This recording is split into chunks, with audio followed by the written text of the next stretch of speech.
വിശ്വപ്രസിദ്ധമായ ചോറ്റാനിക്കര മകം തൊഴിലാണ്. നമുക്ക് ഏവർക്കും അറിയാം, ഒരു യുഗത്തിൽ തീരാത്ത അത്ര ദുരിതങ്ങൾ ചോറ്റാനിക്കര മകം തൊഴുമ്പോൾ തീരുമെന്നാണ് വിശ്വാസം. ഈ വരുന്ന മാർച്ച് 12-ാം തീയതി എല്ലാ ഭക്തജനങ്ങൾക്കും തൊഴാനുള്ളൊരു അവസരം ലഭിക്കട്ടെ എന്ന് പ്രാർത്ഥിക്കുന്നു. ചോറ്റാനിക്കര അമ്മയുടെ എല്ലാവിധ അനുഗ്രഹങ്ങളും നിങ്ങൾക്ക് ഉണ്ടാവട്ടെ. ഉച്ചയ്ക്ക് 2 മണി മുതൽ രാത്രി 10 മണി വരെയാണ് ദർശന സമയം. തൊഴുക, അമ്മയുടെ അനുഗ്രഹം ഉണ്ടാവട്ടെ.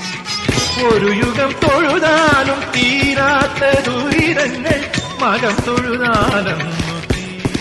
വിക്രം സ്വാമിയാർക്ക് ദേവി ദർശനം നൽകിയതിന്റെ ഐതിഹ്യ പെരുമയിലാണ് പ്രസിദ്ധമായ മകം തൊഴൽ.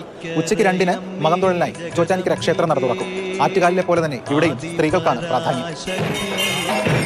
ചോറ്റാനിക്കരയിൽ ഏറ്റവും പ്രാധാന്യമുള്ള ദിവസമാണ് ഉത്സവത്തിന്റെ 7-ാം നാളായ മകം. വില്ലുമംഗലം സ്വാമിയാർ കീഴ്ക്കാവിലമ്മയെ പ്രതിഷ്ഠിച്ചതും അദ്ദേഹത്തിന് ലക്ഷ്മി നാരായണ ദർശനം ഉണ്ടായെന്നും പറയുന്ന പുണ്യദിനം. വിവിധയിടങ്ങളിൽ നിന്നുള്ള ഭക്തർ മകം തൊഴാൻ ഇപ്പോഴേ ക്ഷേത്രത്തിൽ എത്തിക്കഴിഞ്ഞു. Malaysia, Kuala Lumpur. We have a huge respect for this temple, me and my sisters. So we heard about the big day.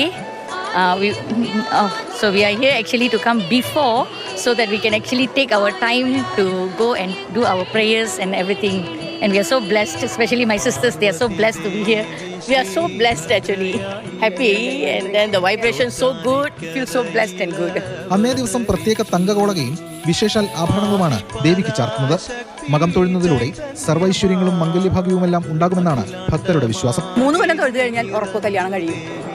അതുപോലെ തന്നെ കുട്ടികളുണ്ടാവാനും. കണ്ണിന് തൊഴാൻ എൻ്റെ പിള്ളേക്ക് കല്യാണം കഴിയണം, അതിനെ മഹത്തിന് വന്നു. ഞാൻ അവിടെ പോയി പൊങ്ങാൽ വെക്കണമെന്ന് വിചാരിച്ചു. അപ്പം എനിക്ക് പോകാൻ പറ്റില്ല, ഇവിടെയാണ് അമ്മ വിളിച്ചിരിക്കുന്നത്. അപ്പം ഞാൻ ഇവിടെ വന്നു. പുലർച്ചെ 6-ഓടെയാണ് മകം നാളിലെ ചടങ്ങുകൾ ആരംഭിക്കുക.